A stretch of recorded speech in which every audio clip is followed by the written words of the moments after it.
I'm very impressed with the level of organization that they have.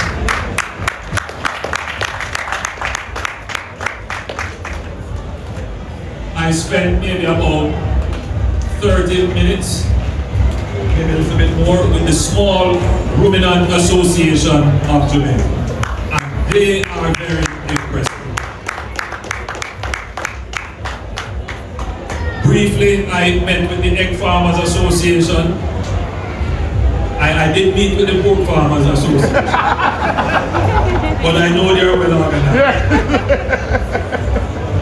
And what is also emerging from my discussions with DBJ is that the DBJ is recognizing clusters in agriculture now. So there is a cluster of strawberry farmers and a cluster of goat milk farmers. What that speaks to is that the people who are involved in agriculture recognize that they need to form themselves. And they need to form a network so that they can properly interface with the government and other corporate entities. It's one thing for an individual farmer to buck up the minister somewhere and say, "Minister, I need this." It's another thing for the entire grouping to come together and say, "Minister, here are our recommendations. This is what the group is experiencing." And it's also easier for the minister to meet with the group and to say, "Listen, here is the direction that we should go." And so I'm very pleased to see the level of organization that is coming into agriculture, and I want to encourage it, and I want to commend the people who are leading.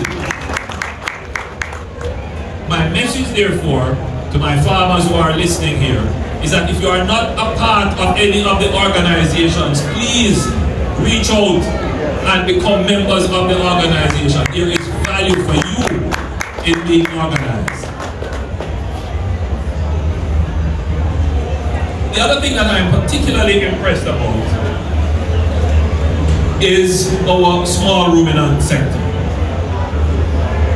We have heard talk about it, that there's potential, that it can grow, but today I am finally seeing where it is reaching that threshold where it is about to take off. The quality of the animals that are on display is a clear sign of the investments that have been made in genetics. And it would appear that most of the investment and the interest is more on the genetic and breeding side. Obviously, that is the more profitable area. But ultimately, like everything else, that will reach its peak, it will reach its equilibrium. And where we really need the investment is on the meat side, on the expansion of the meat side. And so I had a very good discussion with members of the Small Ruminant Association, and they pointed out a couple of things which will not only be beneficial to small ruminants, but to cattle. That, Minister, they tell me, and I'm sure they would have told you, that forage, big issue, and that we need to start looking at hay as a crop in and of itself, that people will literally go and say, "Yes, this is what I am planting," because there is demand for it. And there is quite a bit of land there that could very well be brought into forage production very quickly. And so the SCJ, which would have custody of some of those lands, should start to look at this as the next step to support the development of the small ruminant sector and to support our cattle sector as well. So, Minister, I'm publicly sending to you a policy direction that you should pursue. I'm not seeing the head of the SCJ here, but he will hear this recording when the news carried, but I will pen him a letter myself. So, Minister, let's start working on that. And I'm sure the members of the Small Ruminant Association will be very happy to hear that the government will now move to support forage production.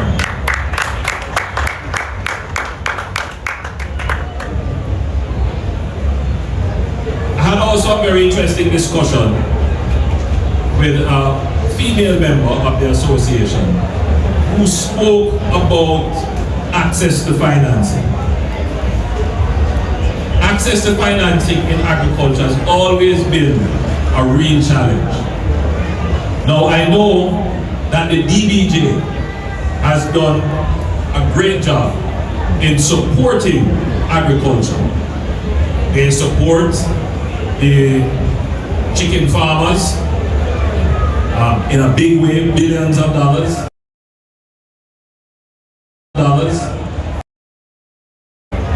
But this lady that I spoke to, her view was that it would probably be a little bit onerous on her to get access to the financing because of the requirements, business requirements, record keeping, accounting, business plan, cash flow. She said, I don't have time for that. I have to deal with my animals. And it is a challenge that all small farmers face. But in a sense, we have to make access easier, but there are certain things that we can't compromise on. And so I said to the DBJ today that there has to be greater outreach and support to the farmers, because we must now see agriculture as a business and not as a hobby.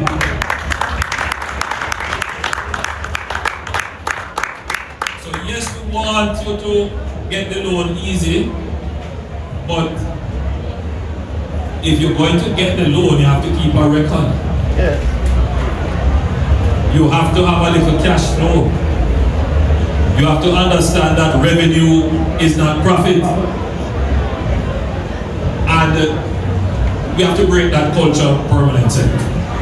And so a part of what RADA does as outreach and a part of what the DBJ does as outreach must be to start to say to our farmers, now I want you to take this thing serious now and help our farmers to develop the fundamentals of business literacy in agriculture. That's absolutely important if we're going to move to the next phase. But we want our farmers to believe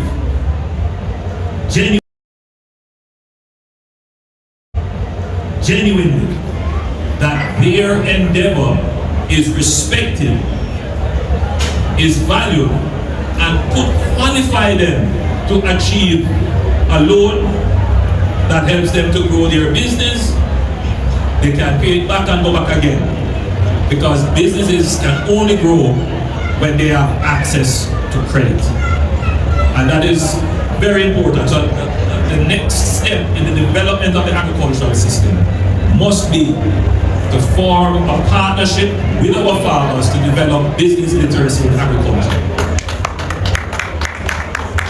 And Minister, it is easier to do now than before, because we have the group and organization within agriculture that will support it. So I would say move on it very quickly, Minister. My final thing, as I address this group today, is that we are at the best point ever in agriculture in Jamaica. Yes. Very soon we will have more than 50% of our irrigable arable lands irrigated.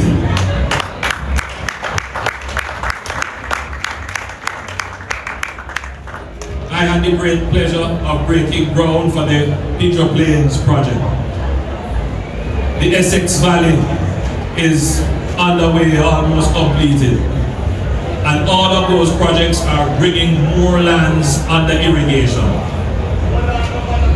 The Ministry of Agriculture has moved with great speed and alacrity in bringing lands under their agro-park, under the agro-invest strategy.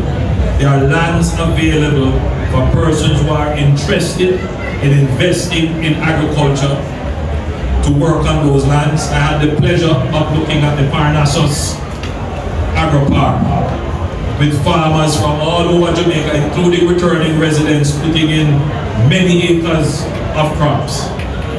We're at a good place. We must now expand and invest in our agriculture. And I want to associate myself with certain comments made by Jamie regarding food security versus food independence. We must pursue a food security strategy. And as Jamie pointed out, food security is about access. So we need to make sure that we have access to the supply. We need to secure our supply chain. But we are in the emancipendence season. And so we move beyond just looking about how do we secure the supply chain? How do we make sure that we will always have a supply of strawberries for the hotels? How do we make sure that we will have basil and oregano and all of those fancy spices for the hotels? Yes, we make contracts with foreign companies, we import them in. So we are secure. But we need to move to the next step, which is to become food independent. You can't be independent in all the foods, but you have to select certain strategic areas that match your strategic advantage in which you can become independent. And for example, I use strawberries. We can, if we make the investments, become significantly independent. In other words, we can be producing a far greater percentage of the strawberries we need in Jamaica right here if we have. So my call today is to the farmers who are here, but to other Jamaican investors who are listening. Agriculture is becoming organized. Agriculture is becoming recognized. And when you are organized and institutions begin to recognize that organization, then you become what is called in business term bankable. Agriculture is becoming bankable, and we are inviting people to come in now and invest in agriculture, invest in our agri-parks. Again, let me commend the organizers of Demby. Job well done. Very good display for Jamaica. And again, let me commend our farmers. I have the deepest respect for you, my father. Of record achievement for the past 9 years.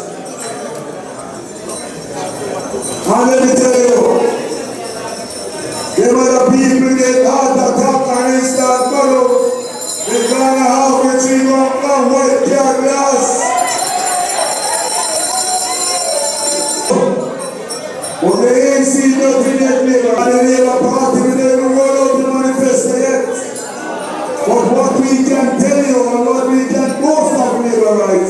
We have record of performance, of performance, of performance, of performance, of performance. And we won't stop performing for the people of Jamaica. Because the best party to run this Jamaica land in love is the Jamaica Labour Party. And when I see you gather here receiving labor rights in your green shirt and your green hat and your shirt that choose Jamaica labor right with no say. Jamaica man green for the Jamaica Labour Party.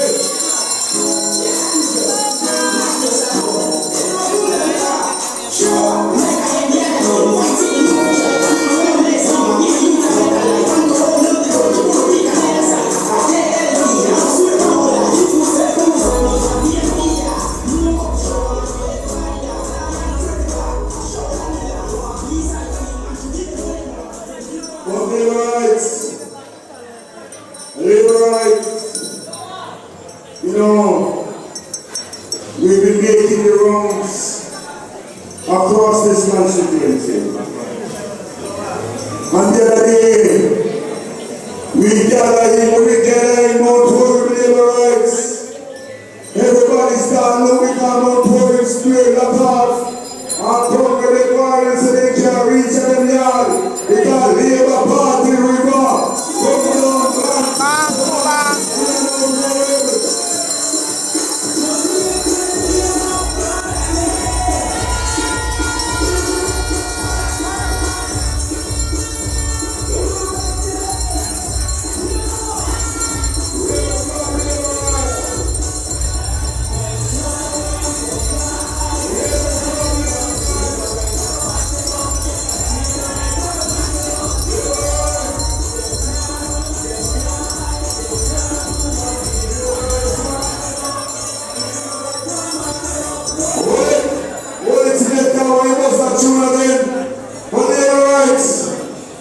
After Mount Hope, and remove the